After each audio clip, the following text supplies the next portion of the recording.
பார்த்தீங்கன்னா, வினோத் இயக்கத்துல வந்திருக்க ஜனநாயகன் படத்த பத்தி பார்க்கலாம். இந்த படத்துல நடிச்சிருக்கவங்கன்னு பார்த்தோம்னா, விஜய், பூஜா மற்றும் பாபி டால், பிரகாஷ் ராஜ், மமிதா பைஜு இன்னும் பலர் சேர்ந்து நடிச்சிருக்காங்கன்னு சொல்லலாம் இந்த படத்துல. இதுல ஒன்லைன் ஸ்டோரின்னு எடுத்து அப்படின்னா, ஜனநாயகன் படத்தோட கதை வந்து ஒரு சாதாரண மனுஷன மையமா வச்சு தொடங்குது ஃபர்ஸ்ட்டு.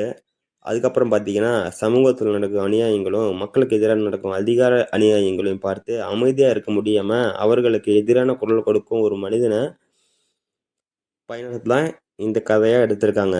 ஆரம்பத்துல நம்ம கதாநாயகன் வந்து என்ன பண்றாருன்னா, தனது வாழ்க்கைய ஒரு சாதாரண வாழ்க்கைய வாழ்ந்துட்டு இருக்காரு. ஆனா ஒரு கட்டத்துல அவர சுற்றி நடக்கும் சில முக்கியமான சம்பவங்கள்னால அவர் வாழ்க்கையை முற்றிலும் மாற்றுது.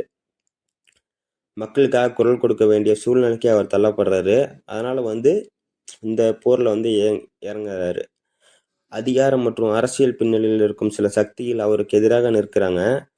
ஒருபுறம் மக்களின் நம்பிக்கையை காப்பாற்ற வேண்டும் அப்படின்னு நினைக்கிறாரு. இன்னொரு பக்கம் வந்து அவரை வீழ்த்த நினைக்கும் எதிரிகளை வந்து எதிர்கொள்ள வேண்டும் அப்படின்னு இன்னொரு பக்கம் நினைக்கிறாரு. இதனால கதை வந்து அரசியல் மற்றும் ஆக்ஷன் மற்றும் எமோஷனல் கலந்து ஒரு பாதையில நகருது. கதாநாயகன் எதிர்கொள்ளும் ஒவ்வொரு பிரச்சனைகளையும் அவர் இன்னும் வலிமையான மனிதரா மாறுறாரு. அவர் எடுக்கும் சில முடிவுகள் வந்து கதையில மிகப்பெரிய மாற்றங்களை ஏற்படுத்துன்னு சொல்லலாம். அவருக்கு எதிராக நிற்கும் வில்லன் பாபியோட கதாபாத்திரம் முக்கியமான பங்கு வகிக்குது இந்த படத்துல. இருவருக்கும் இடையே உருவாகும் மோதல் மற்றும் வாக்குவாதம் வந்து முக்கியமான திருப்பமா இந்த படத்துல வந்து அமைஞ்சிருக்கு அப்படின்னு சொல்லலாம். மக்களுக்காக போராடும் ஒரு மனிதன் அதிகாரத்துக்கு எதிராக எப்படி நிக்கிறான், அவனோட உண்மையான நோக்கம் தான் என்ன, இறுதியில அவன் இந்த போராட்டத்துல வெற்றி பெற்றானா இல்லையா என்பதுதான் மீதி கதையை எடுத்துட்டு போறாங்க. மொத்தத்துல பார்த்தோம்னா, ஜனநாயகன் படம் வந்து ஒரு அரசியல் பின்னணியில் உருவாகியுள்ள ஆக்ஷன் மற்றும் எமோஷன் கலந்த ஒரு திரைப்படமா பார்க்கப்படுது. விஜயோட தளபதி ரசிகர்களுக்கு அமைக்கப்பட்ட பல மாஸ் தருணங்களுடன் மக்களுக்கு போராடும் ஒரு கதாநாயகனின் பயணத்தில் இந்த படம் வந்து செல்லுதுன்னு சொல்லலாம். மேலும் இந்த படத்தை பத்தி பார்த்தோம்னா, இந்த படம் வந்து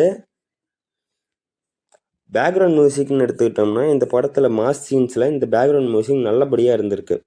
ஆக்ஷன் சீன்ஸ் வந்து பெரிய திரையில பார்க்கும்போது சூப்பரா இருக்கு.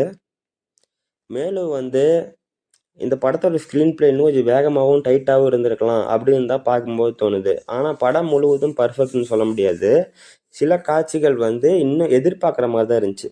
எப்படின்னா, இதுக்கப்புறம் இதான் வரும், இதுக்கப்புறம் இதான் வரும் சொல்லி எதிர்பார்க்குற மாதிரி தான் இருந்துச்சு.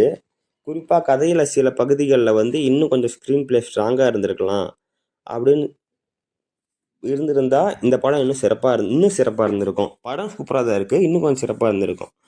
மொத்தத்தில்